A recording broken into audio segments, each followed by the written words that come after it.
bem com vocês? Então, para quem não me conhece, eu sou a professora Sandy Moreira, sou cirurgiã dentista e estou ministrando aula para vocês aí de promoção à biossegurança.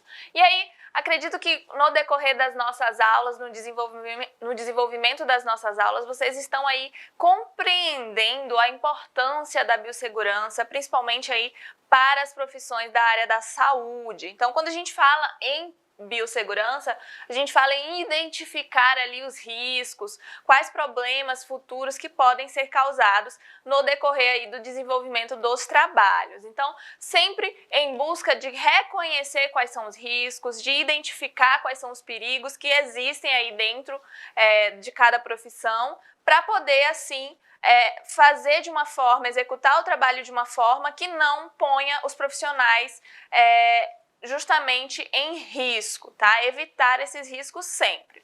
E aí, o tema da nossa aula é os riscos bacteriológico, químico, físico, radiológico e aí as suas medidas de prevenção e controle. Porque, afinal, quando a gente fala de biossegurança, a gente fala em medidas de prevenção e controle, sempre com a intenção de minimizar ou, de fato, eliminar os riscos. E aí, o tópico da nossa aula é o tópico 3, que fala lá do gerenciamento de resíduos de saúde. Então, com essa aula, vocês vão aprender a importância desse gerenciamento de resíduos, vocês vão entender que os resíduos hospitalares, os resíduos de saúde não podem ali ser descartados de qualquer forma, que tem ali toda uma organização justamente para que depois não venha ali prejudicar a saúde dos profissionais e também ali da população. Então vamos entender um pouquinho mais sobre o gerenciamento de resíduos de saúde.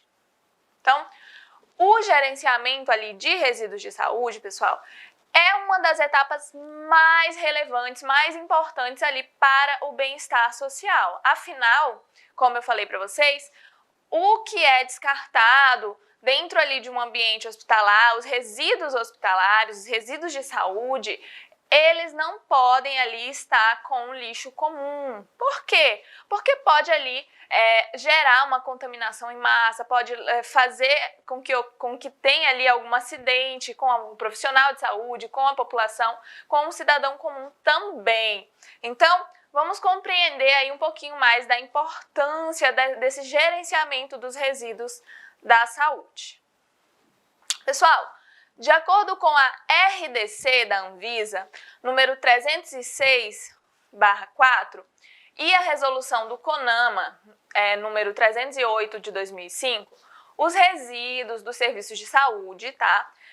O RSS, eles são ali definidos como geradores de todos os serviços relacionados a. Então vamos entender. Atendimento ali à saúde humana e animal. Então todos esses serviços, tá, estão relacionados a atendimento à saúde humana ou animal, inclusive ali os serviços de assistência também domiciliar e de trabalhos de campo, laboratórios analíticos de produtos para a saúde também, necrotérios estão envolvidos, tá? Funerárias também, atividades ali de embalsamento, serviços de medicina legal. Então, todos esses serviços, todos esses locais, eles precisam ter esse controle. Drogarias, farmácias, inclusive as de manipulação, tá? Estabelecimentos ali de ensino e pesquisa na área da saúde, centros de controle de zoonose também precisam ter esse controle aí, desse gerenciamento de resíduos de saúde, distribuidores e produtores ali de materiais e controles para diagnóstico in vitro, tá? Unidades móveis de atendimento também precisa ter esse controle. Serviços de acupuntura, serviços de tatuagem, dentre outros similares. Acredito que vocês possam estar identificando aí que sempre nesses serviços vão ter ali resíduos, podem ter contaminação biológica, química, que pode de fato, se for descartado em lixo comum, pode acabar trazendo ali, ocasionando algum acidente. Tem riscos, né? Porque tem riscos biológicos, químicos, que podem ali prejudicar a integridade da saúde de alguém. Então, todas essas questões têm que ser todos esses lugares, esses locais de serviços que envolvam ali de alguma forma a saúde da população, precisa ter ali um controle bem rígido.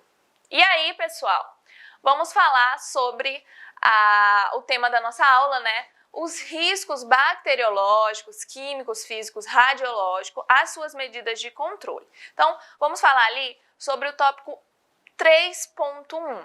que a gente vai classificar os resíduos de saúde. Então, o tópico 3.1 fala ali da classificação dos resíduos de saúde, que é o RSS. Então, vocês precisam compreender que resíduos de saúde tem ali um grau, né, tem um índice para contaminação muito grande. Por quê? Porque nele ali pode estar ali com contaminação biológica, química, física, então todo esse cuidado tem que ser tomado e precisa sim ser classificado.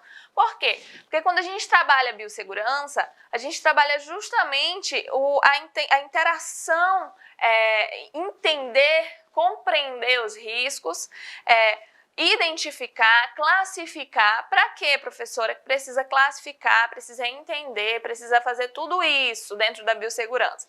Porque a partir do momento que você classifica os resíduos, você consegue separar, você consegue entender quais são os riscos que esses resíduos podem ali acabar podem prejudicar de fato a população. Então, sempre quando se pensa em biossegurança, você vai pensar no controle. Então, para você ter controle, você precisa entender todos os processos e precisa, de fato, começar a organizar esses processos. E a classificação dos resíduos de saúde não deixa de ser ali uma organização. De fato, é uma organização para melhor compreensão, né, de quem estuda, dos profissionais que estão ali atuando e também até da população. Então, vamos compreender essas classificações.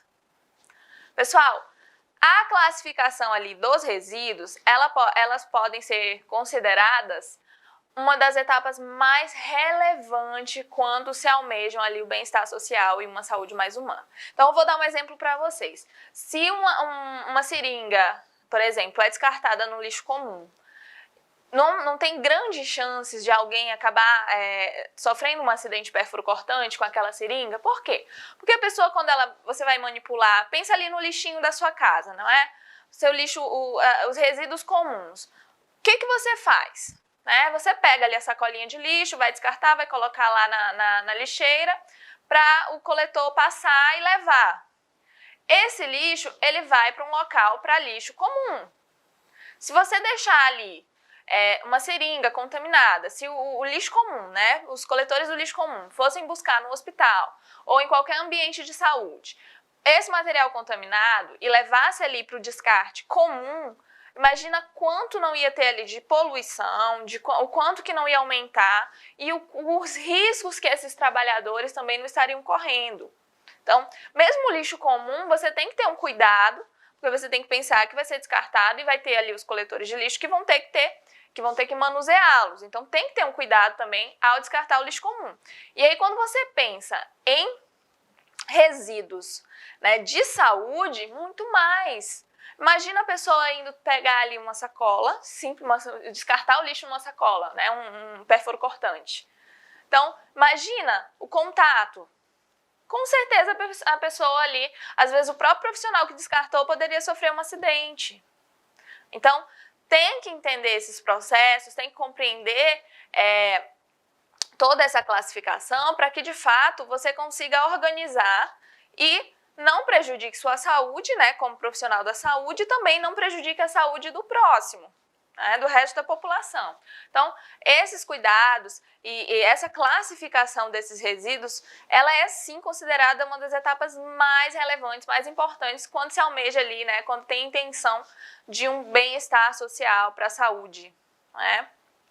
E aí, preservar ali a natureza, a integridade física dos seres humanos e garantir ali a intenção dessa classificação é sempre preservar justamente a natureza, a integridade física dos seres humanos e garantir ali uma saúde de qualidade que previna novos males. Então, sempre se fala, né, em prevenção.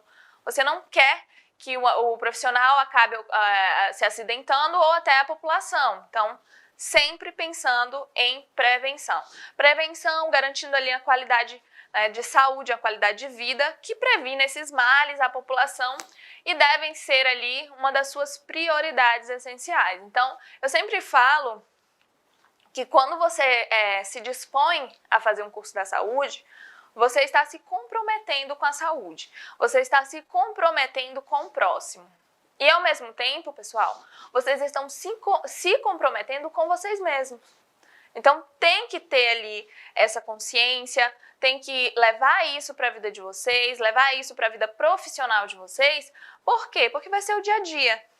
Então, olha que absurdo, nunca na vida de vocês vão poder descartar ali um pérfuro cortante no local que não seja adequado para um pérfuro cortante. Professora, mas eu não vou descartar. É justamente essa a intenção, que você nunca faça isso, que você sempre descarte o resíduo de saúde no local certo, que você tenha consciência que às vezes não vai te prejudicar, mas pode prejudicar o próximo, que você pode estar levando ali uma vida, você pode estar prejudicando de fato permanentemente a saúde de uma pessoa. Então a sua responsabilidade é muito grande. E é fundamental que vocês tenham isso em mente, né? Que vocês sigam isso. Porque se você não... tanto faz, eu vou ter cuidado aqui, mas quem vai pegar ali, quem vai fazer a coleta desse resíduo é que se resolva. E aí a ética, a bioética, a sua consciência, cadê? Então, de fato, eu preciso conscientizar vocês. Eu estou fazendo aqui uma promoção ali à biossegurança. Eu estou mostrando para vocês quais são os riscos e tentando colocar ali para a consciência de vocês que é muito importante essa prevenção, essa promoção, esse entendimento dos riscos que são ali inerentes, né, às profissões da saúde. Eu sempre falo que existem riscos em todas as profissões, tá? Também não posso assustar vocês. Então, todas as profissões acabam tendo ali alguns riscos.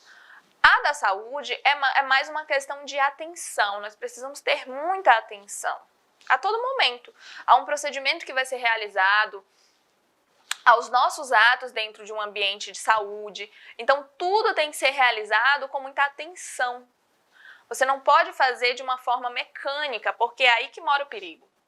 Tá? Profissionais da saúde ali que têm um tempo muito grande de experiência acabam tornando os seus procedimentos, o seu trabalho mecânico. E aí vai muito a questão também da humanidade, do tratamento com o paciente e a questão do cuidado.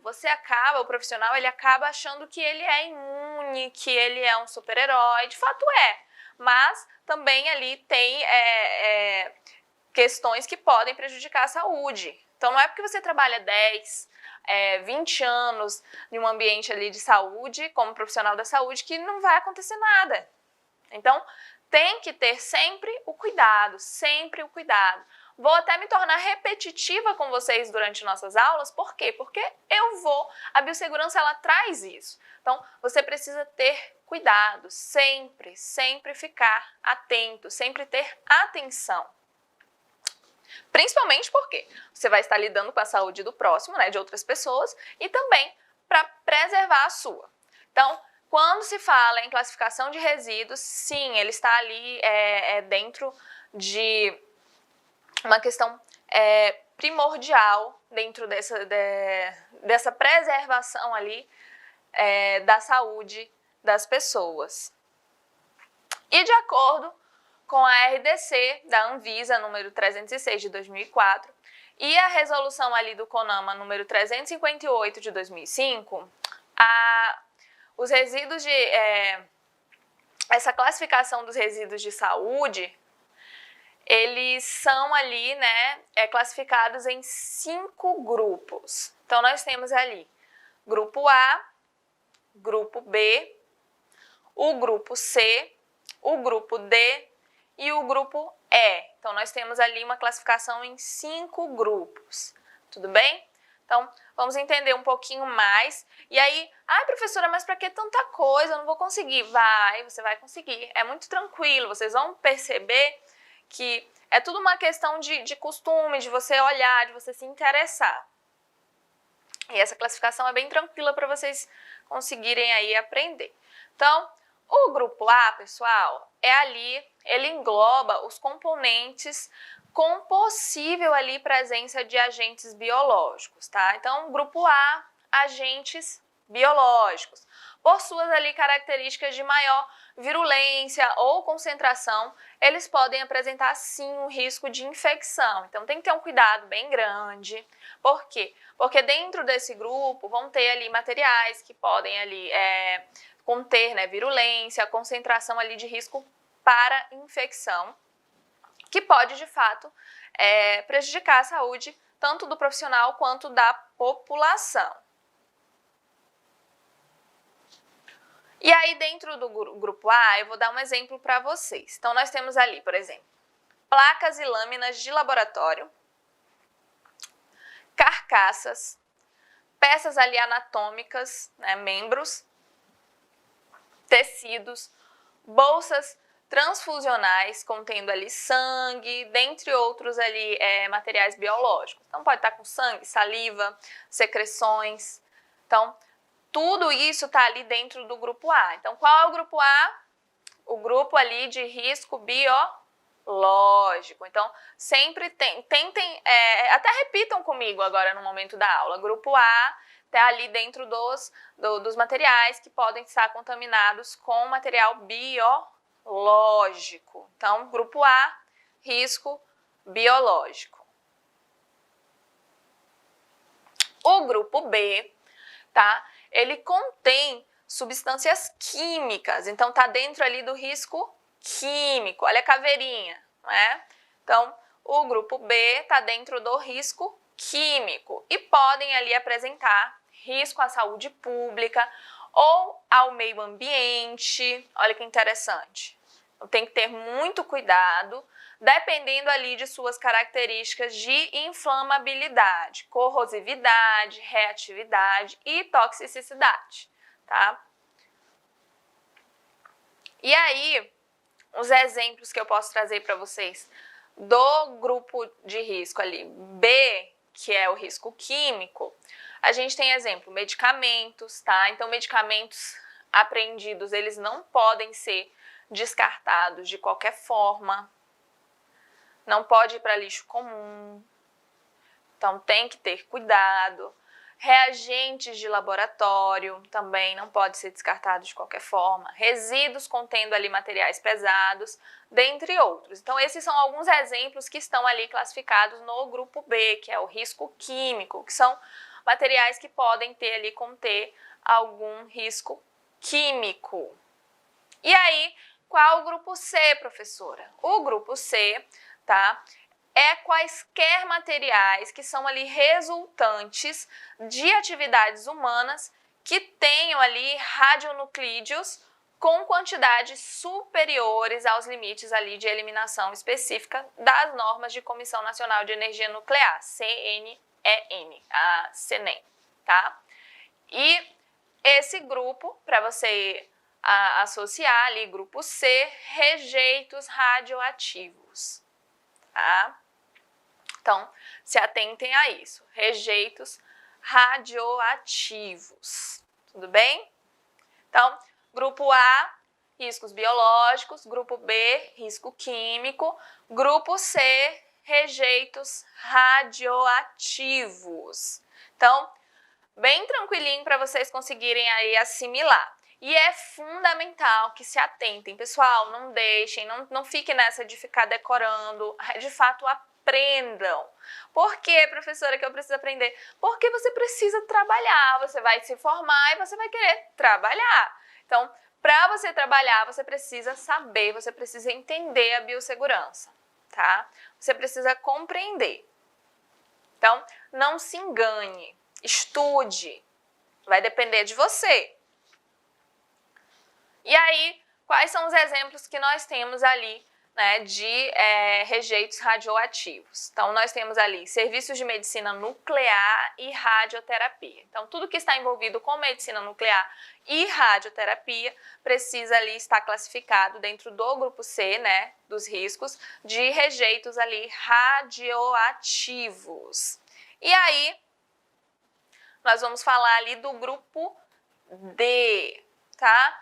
O grupo D, ele não ali apresenta riscos biológicos, químicos ou radiológicos à saúde ou ao meio ambiente, podendo ali ser de fato equiparado a resíduos domiciliares, que é ali o lixo comum, reciclável, possui ali sua classificação própria, tudo bem? Então, quando a gente fala de classificação D, tá? Nós estamos falando de lixo comum, é equiparado ali a um lixo domiciliar.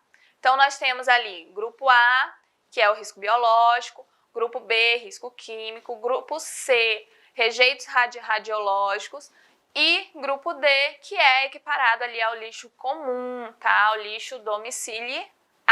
E tem ali a sua própria classificação. Quais são os exemplos, professora, do grupo D? Então, os exemplos que nós temos, sobras ali, por exemplo, de alimentos, né, e do preparo de alimentos, resíduos também das áreas administrativa, papel, plástico, nada que envolva, nada que tenha ali risco químico, biológico, radiológico, então, ou ali é o meio ambiente, então, de fato, são ali os resíduos, né, do grupo D, tá? A classificação D. De fato, um lixo comum. Aquela lixeirinha que fica, né, na parte administrativa ali das áreas de saúde e, por exemplo, em hospitais, né, onde tem ali a cantina, onde é realizado, onde é feito os alimentos, produzido. Então, aquele descarte ali, aquelas sobras de alimentos, de fato, fazem parte ali de um lixo comum, tá? Risco ali, tudo dentro do grupo D. E nós temos, né, o quinto grupo, que é o grupo E, que aí, gente, é muito, muito, muito importante que vocês se atenham para esse grupo. Não que os outros não sejam importantes, são muito importantes também, causam, com exceção ali do grupo D, os outros todos trazem ali algum malefício, de fato, tem riscos à saúde da população. Então, o grupo E, pessoal, é o grupo dos materiais pérfuro-cortantes ou escarificantes, tá? Então, o grupo E, material pérfuro-cortante ou escarificantes. Então, quais são os exemplos, professora, que a senhora tem ali do grupo E, tá? Desses materiais pérfuro-cortantes? Então, nós temos lâminas de barbear, agulhas, ampolas de vidro, pontas diamantadas, lâminas de bisturi, lancetas, espátula e outros similares. Tudo que seja pérfuro cortante, que pode ali, de alguma forma, agredir a integridade da pele ou da mucosa, tá? Então, é considerado pérfuro cortante, que possa ter contato ali com sangue, com outros fluidos corporais. Então, é considerado pérfuro cortante. Então, o pessoal tem que ter uma atenção muito grande. Assim, não é pequeno o número de acidentes, tá? Pérfuro cortantes que acontecem. E o descarte é fundamental, tá? Você entender esses grupos, entender a importância de diferenciar e de descartar de acordo com o seu grupo de risco, a sua classificação de risco, é muito importante para o descarte, para quem vai fazer ali a coleta. Então, tem uma forma específica de descarte desse material, tá? Para cada grupo. Então, é fundamental, tanto para questões de acidentes de risco que pode acontecer ali, riscos físicos que podem acontecer na hora, né, com o profissional, ou com quem está coletando, ou com o paciente, mas também para riscos ambientais. Então, tem que ter tudo classificado, tudo organizado, justamente para poder realizar ali o descarte desses resíduos de saúde de uma forma correta. E aí, se atentem, tenham muito cuidado, porque material perfluorocortante é muito fácil de ocorrer algum acidente. Nós vamos, profissionais da saúde lidam muito com materiais perfluorocortantes, então o seu manuseio tem que ser de uma forma cuidadosa, atenta, para que não aconteça nenhum acidente ali no momento do uso e também para que não ocorra acidentes após o descarte desse material, tá bom? Então, o cuidado sempre, a atenção sempre, constante. Então, vamos falar ali, o tema da nossa aula é os riscos bacteriológicos, químico, físico, radiológico e ali as suas medidas de prevenção e controle. Nós vamos falar agora sobre o tópico 3.2, que fala ali do manuseio, controle e descarte de resíduos com risco biológico. Então, tudo que traga ali, que tenha risco biológico, nós vamos entender como que é para ser realizado esse manuseio, como é para ser realizado ali esse descarte desses resíduos, tudo bem? Então, vamos compreender ali um pouquinho mais. A exposição ocupacional a riscos biológicos, ou seja, a materiais possivelmente contaminantes, é definida como a possibilidade de contato ali com sangue e fluidos orgânicos no ambiente de trabalho, e as formas ali de exposição incluem inoculação percutânea, tá? Por intermédio ali, por exemplo, de agulhas ou objetos cortantes, e o contato direto com a pele e mucosa. Então, tem que ter bastante cuidado, atenção, por quê? Porque pode acontecer de no momento ali de manipular um material perfluorocortante, você acabar ali se machucando ou machucando o paciente. Então, tem que ter cuidado. O contato com materiais ali potencialmente contaminantes, ele faz ali com que o profissional de saúde ele esteja sempre vulnerável para adquirir infecções graves, tá? E que causam ali grandes prejuízos à saúde. Então prestem atenção nisso. Contatos com materiais potencialmente contaminantes. Os profissionais de saúde têm contato com materiais potencialmente contaminantes? Sim, muito. Tá? O nosso contato é frequente com esses materiais potencialmente contaminados, tá? Que podem ali contaminar o profissional. E isso faz com que todos os profissionais da saúde sejam de fato vulneráveis a adquirir essas infecções graves. Tá? Então existem aí várias doenças, várias infecções que podem ser desenvolvidas durante, por exemplo, um acidente com material perfluorocortante. Tá? E acontece, professora, com frequência? Sim, acontece com frequência. Já aconteceu com você? Não, graças a Deus. Mas já aconteceu com alguém próximo? Sim. É desesperador? Sim. Muito desesperador. Tá? Então, tem que ter bastante cuidado. Acontece com frequência, pode acontecer, todos nós, tá? Profissionais da área da saúde, estamos em frequente risco e, consequentemente, tem chance de acontecer ali um acidente perfluorocortante. Por isso que a biossegurança foi desenvolvida, foi trabalhada, foi pensada, para quê? Para que diminuam as chances disso acontecer.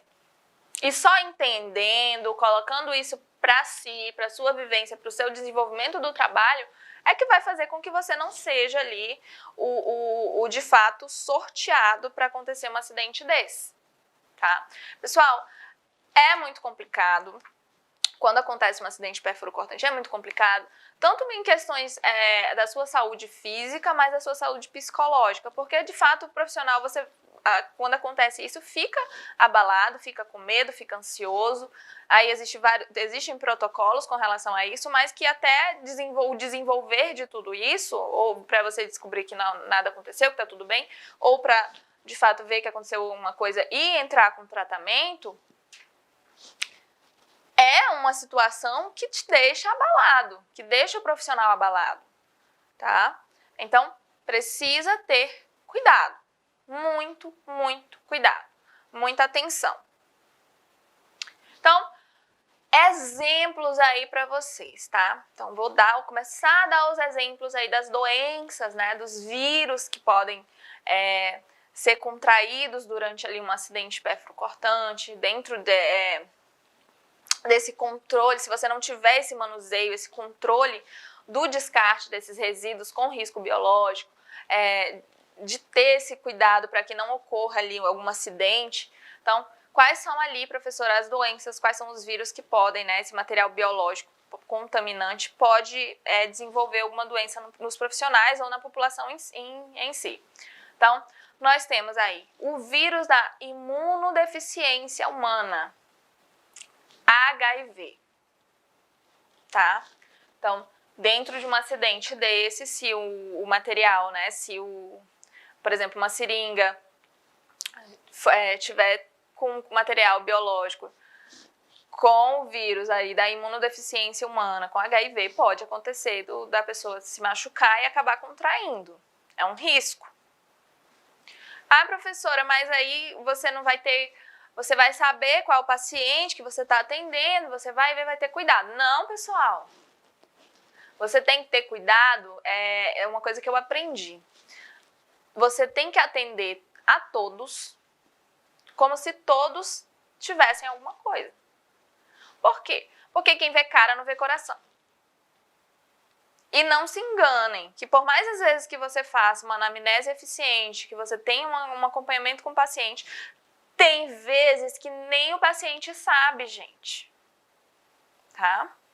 Então, sabe, eu vou até questionar uma coisinha com vocês. Quem aqui, por exemplo, já fez um teste rápido? Para ver ali se tinha hepatite, se tinha o HIV. Quem já fez? Então, vou contar uma coisa para vocês, né? Dentro da minha experiência ali de trabalho em saúde. As pessoas não têm o hábito de fazer exames. As pessoas não fazem exames de rotina por prevenção. As pessoas, elas têm o hábito de fazer exames quando estão passando por alguma doença, algum problema de saúde. E aí só fazem também os exames que são solicitados. Então, existe sim a possibilidade de você atender pacientes que não sabem que tem alguma doença, algum vírus ali, então não tem como você saber. Então, sempre que você for atender alguém, atenda com todo cuidado, tá? Utilizando ali de todos os procedimentos de biossegurança, independente de quem seja. Ah, mas eu estou atendendo um amigo, independente de quem seja. Quem vê cara não vê coração. Tá? E vocês vão entender ali com o desenvolvimento do trabalho de vocês de fato, que é muito importante para os profissionais de saúde sempre estarem fazendo exames de rotina, pelo menos uma vez ao ano, para ver como é que está tudo. Por quê? Porque acredito que vocês já tenham entendido que profissionais de saúde estão em risco constante. Então, é muito importante que a gente sempre esteja atento à nossa saúde, tá? Até para dar o exemplo também, não é? E aí, então, fiquem com isso na cabecinha de vocês. Sempre que forem atender qualquer pessoa, paciente, tratem, utilizem de todas as regrinhas, tudo que foi desenvolvido de biossegurança, tá? Dentro da sua realidade ali de trabalho, para evitar ali uma contaminação ou algo do tipo.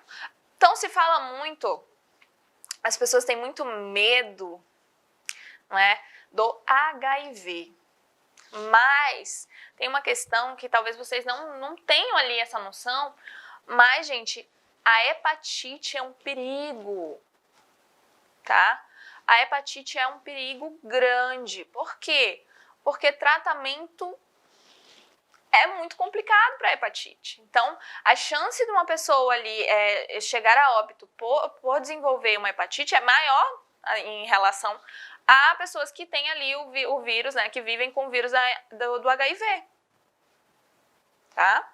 Então, é porque tem muito essa questão com o HIV. Mas a ciência, existem muitos... hoje o a qualidade de vida de uma pessoa com o vírus, né, da imunodeficiência humana é até, em relação a antes, né, anteriormente, é uma qualidade de vida, assim, bem superior, tá? Então, quando se fala em hepatite, tenham medo. Tenham medo. E aí uma questão que entra também é a carteirinha de vacinação de vocês, tá? Profissionais de saúde, estudantes, tá, da saúde precisam estar com a carteirinha de vacinação em dia.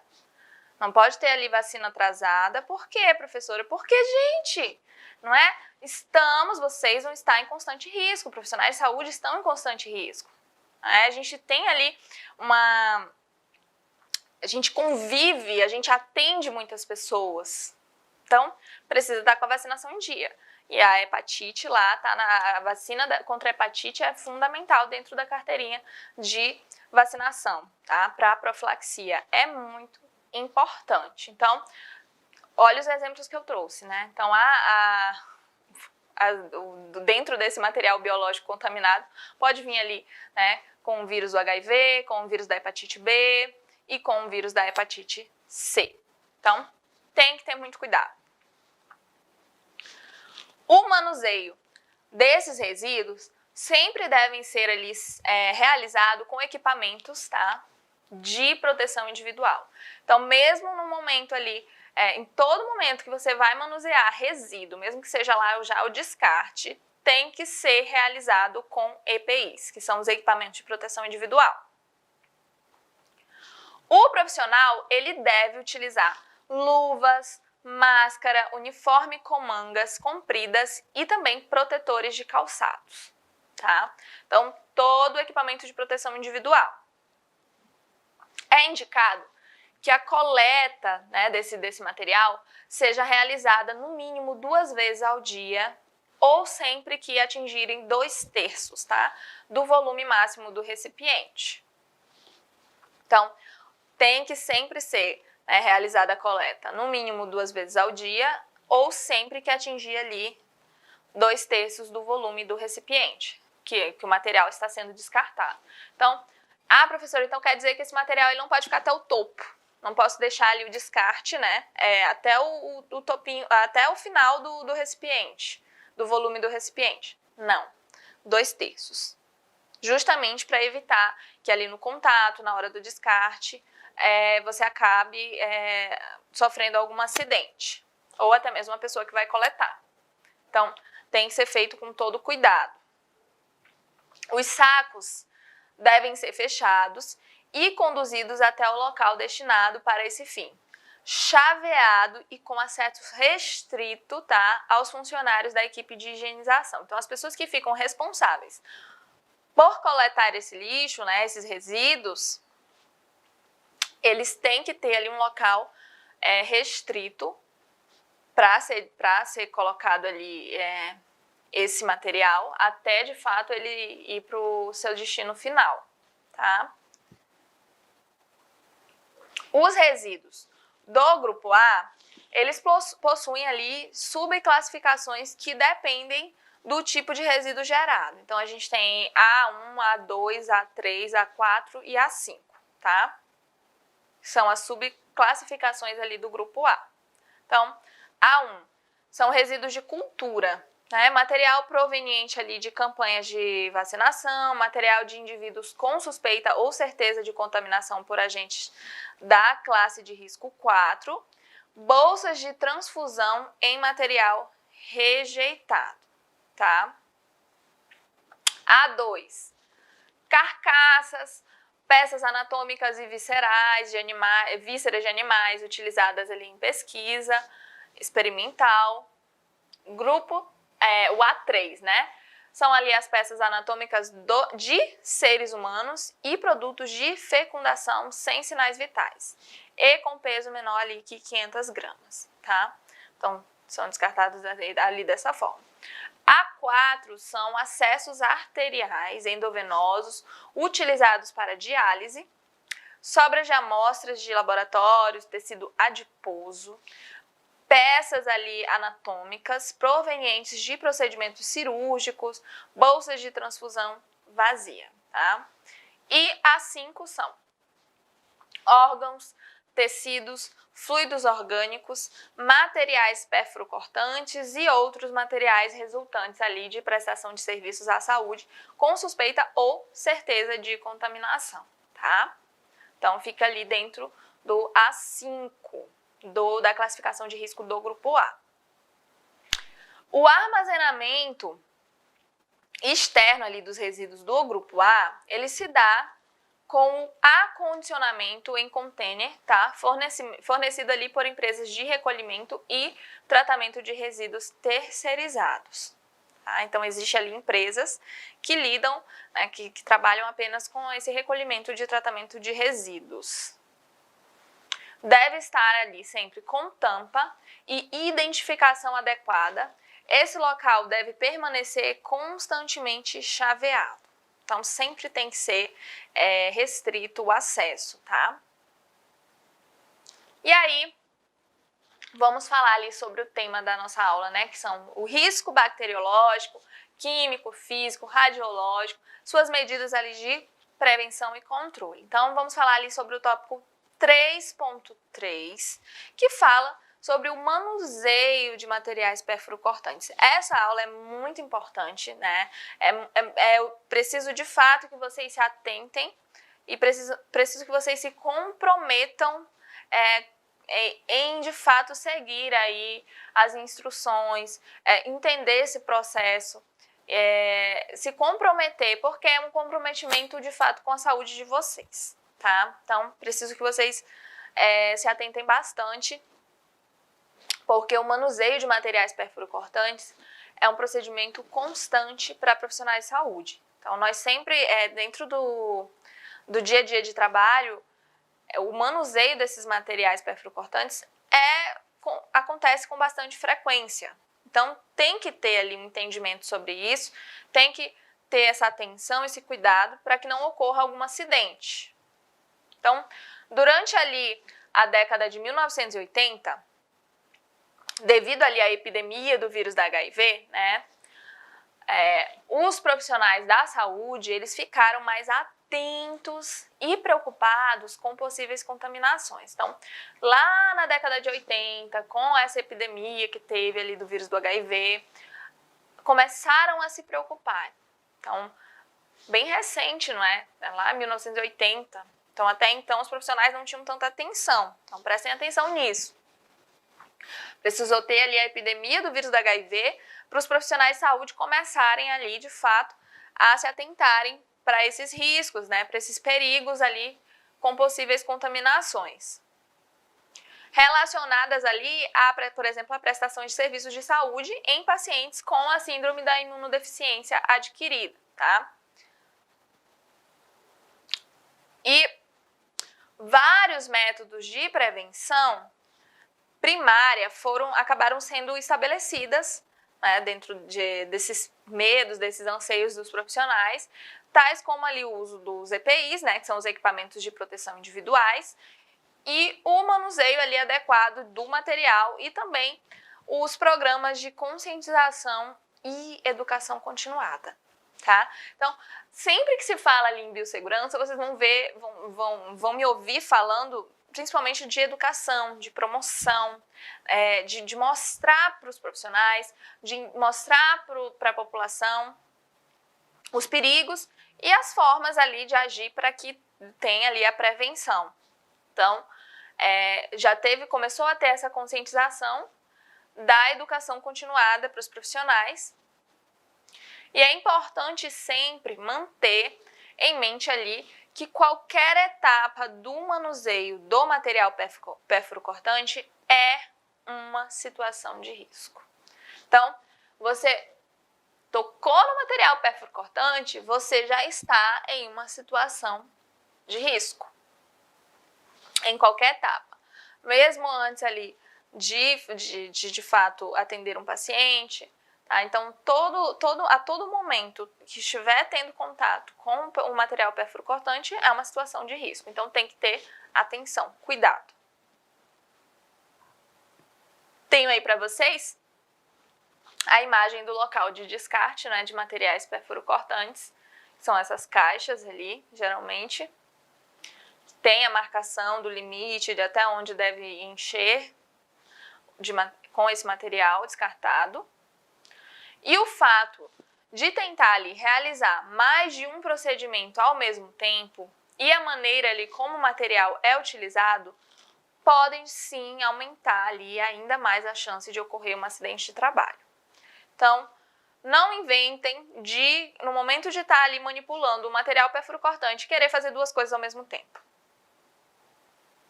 Tá? Não inventem, porque é perigoso.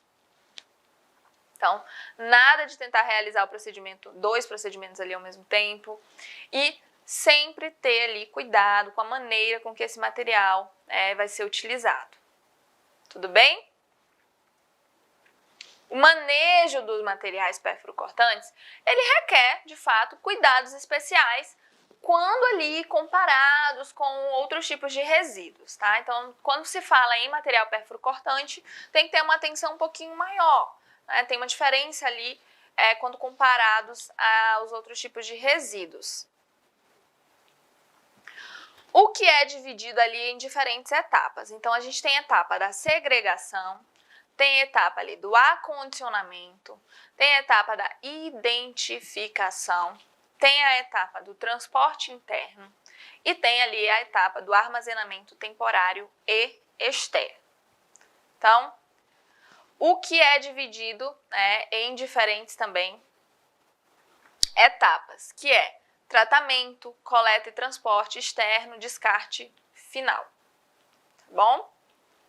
A etapa ali de identificação dos resíduos, ela deve ser realizada para identificar qual tipo de risco biológico, né, que o agente pode estar, né, o que pode estar ali presente no material descartado.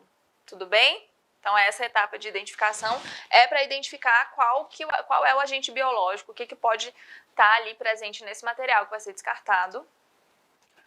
Tem ali o esvaziamento e o reaproveitamento das caixas de descarte de materiais perfurocortantes são proibidos. Então, de forma alguma, você vai pegar ali uma caixa de descarte de material perfurocortante, vai esvaziar para reutilizar. Não. Utilizou, ela vai ser descartada lá no local determinado. Então, vocês não vão fazer reaproveitamento ali jamais de caixa de material perfurocortante. Foi utilizada, vai utilizar até ali o limite, que é permitido, vai ser descartado da forma correta e não vai ser mais reutilizada. O volume, justamente, de acondicionamento deve ser ali de 2/3, né, do volume da caixa e deve ser compatível com uma quantidade de resíduo gerada, tá? Quanto ao descarte dos resíduos perfurocortantes, por exemplo, as agulhas elas devem ser descartadas juntamente com a seringa, tá? E o profissional não deve quebrar, entortar ou reencapar agulhas. Não reencape agulhas. Pessoal, é perigosíssimo. Por quê? Porque você já utilizou e você vai lá reencapar e pode acabar, né, ocasionando um acidente. Então, nada de entortar, quebrar, reencapar, ou qualquer tipo ali de... isso tanto com agulhas ou com qualquer tipo de material perfurocortante após o uso. Utilizou, não é para fazer isso, tá? Então, sempre deve ser descartada juntamente com a seringa. Utilizou a seringa, tá? Seringuinha que foi utilizada vai ser descartada. Tem uma diferencinha aí na seringa Carpuli, né, que é uma seringa que é utilizada pela odontologia para aplicação de anestésico, porque ela não é descartada, ela é esterilizada, é um material, né, um instrumental que vai ser esterilizado. Aí o que é descartado é o tubete anestésico e a agulha, de fato. Tudo bem?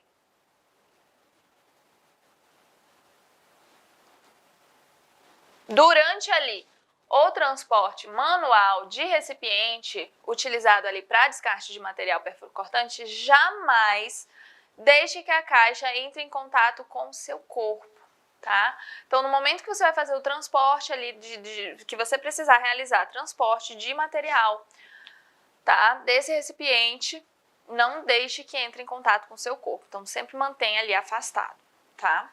Para que evite qualquer risco. Também, não arraste a caixa até o seu local de acondicionamento temporário. Além disso, é importante citar que o transporte interno ele deve ser realizado em momentos de baixo fluxo de pessoas.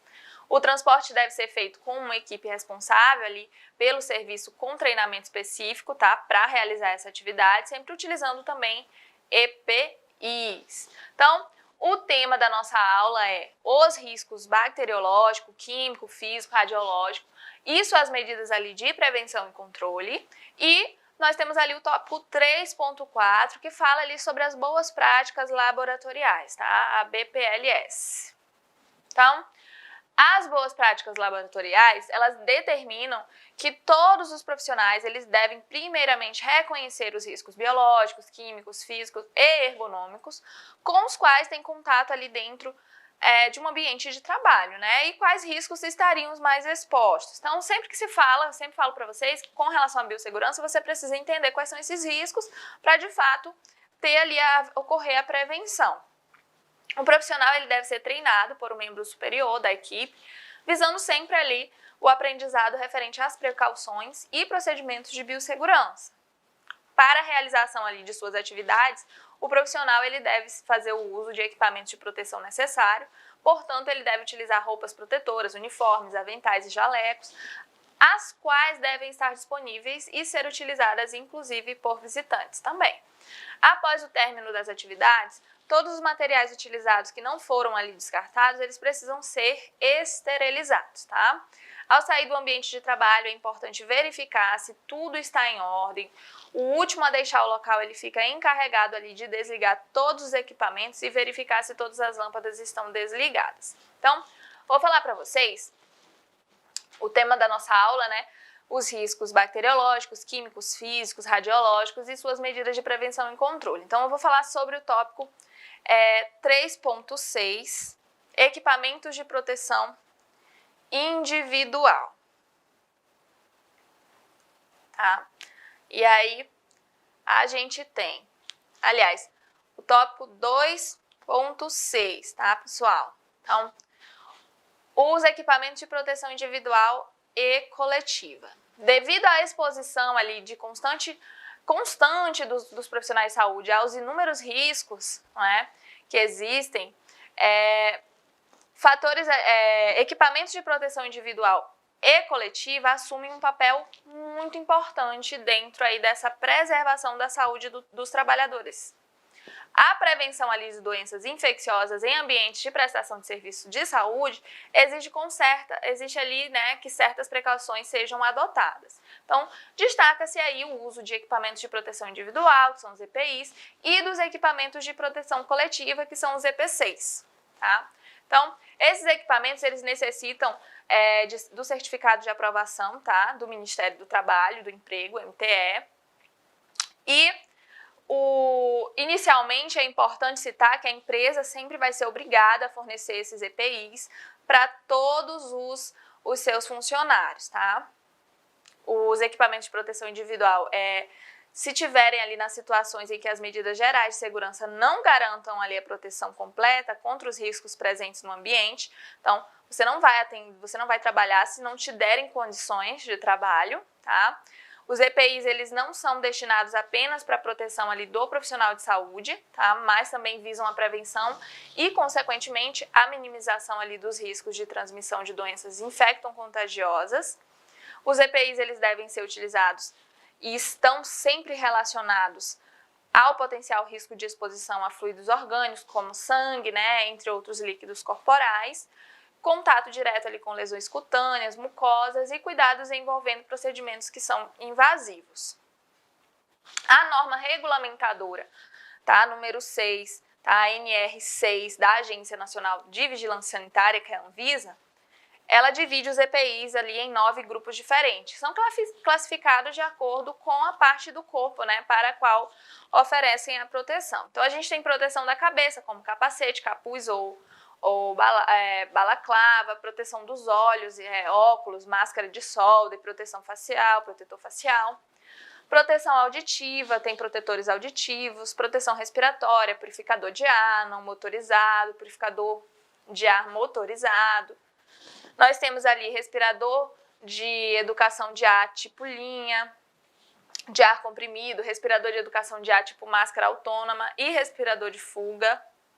E aí, nós temos dentro desses protetores, né, equipamentos de proteção individual, os equipamentos que são mais utilizados dentro, por exemplo, ali de um ambiente hospitalar. Então, nós temos avental ou jaleco de uso diário, avental ou jaleco para procedimentos não invasivos, avental ou jaleco para procedimentos não invasivos que são descartáveis, tá? Tem ali avental cirúrgico para procedimentos invasivos, que é próprio para isso, que já vem estéreo, tá? Então, existe alguns tipos de aventais. Nós temos, dentro desse equipamento de proteção individual, que vão ser mais comuns para o dia a dia de vocês. Gorro, então a gente já falou, jaleco, tem gorro, luvas, protetor ocular ou facial, temos ali sapatos e botas e máscara. Sempre pensando, pessoal, na proteção contra esses agentes biológicos, então contra acidentes, então sempre tentando ali preservar a integridade física, né, individual ali dos profissionais. Então, coloquei aí para vocês a imagem, né, da luva, tem uma luva descartável, existe luva ali, existem luvas de borracha, por exemplo, para fazer higienização ali de instrumentais perfuro-cortantes. Existem luvas que vêm ali estéreis para ser utilizadas em cirurgias, que são descartáveis também. Nós temos gorro, e aí esses gorros são descartáveis, existem gorros de pano, mas o mais recomendado são esses que são descartáveis. Temos ali vários tipos de aventais, né, falei para vocês. Então, tem avental descartável, tem jaleco ali, que é o de uso contínuo. E temos máscaras, existem ali vários tipos de máscara. Coloquei para vocês a N95, né, a famosa bico de pato. Mas existem várias máscaras, máscaras descartáveis, tá, que são utilizadas ali também como material, equipamento de proteção individual, tá? Sempre pensando em priorizar a saúde dos profissionais. Temos ali protetor ocular, né? Ou facial, coloquei aí um óculos de proteção para vocês, que também é muito utilizado. Sapatos e botas, sempre sapato fechado, antiaderente ali, para prevenção ali de contaminação, de que caia alguma coisa no pé do profissional, então sempre fechado. A cor branca sempre em relação ali à limpeza, a você enxergar se algo, né, manchar, sujar, cair, se algum material biológico encostar em você, então você perceber, tá? E os equipamentos de proteção coletiva, os EPCs, eles são sistemas de contenção que tem ali como objetivo minimizar ou eliminar a exposição de fatores de risco de todos os profissionais ali presentes em determinado ambiente de trabalho. Os EPCs, eles não se limitam apenas a equipamentos específicos, mas também ali a medidas de prevenção simples, como ventilação do local, tá? Então, os exaustores e condicionadores de ar, placas sinalizadoras, pisos antiderrapantes, corrimãos e extintores de incêndio são exemplos aí de equipamentos de proteção coletiva. Outros tipos de EPCs são utilizados em ambientes de prestação de serviço de saúde que têm ali finalidades específicas de acordo, né, com o tipo de procedimento realizado. Então, a gente tem chuveiro de emergência, cabine de exaustão química, lava-óleos, autoclave, cabines de segurança biológica. Então, todos esses são os equipamentos de proteção coletiva. Pessoal, eu vou ficando por aqui. Espero que vocês tenham compreendido a importância do reconhecimento dos riscos que são inerentes aí dentro de um ambiente de saúde, da classificação do material que vai ser descartado, da forma como tem que ser descartada. Espero que vocês tenham compreendido a importância dos equipamentos, né, de proteção individual, coletiva, é fundamental ali, vão ser ali os melhores amigos de vocês dentro da prática clínica, tá? Então, eu vou ficando por aqui. Um beijão pra vocês e tchau, tchau!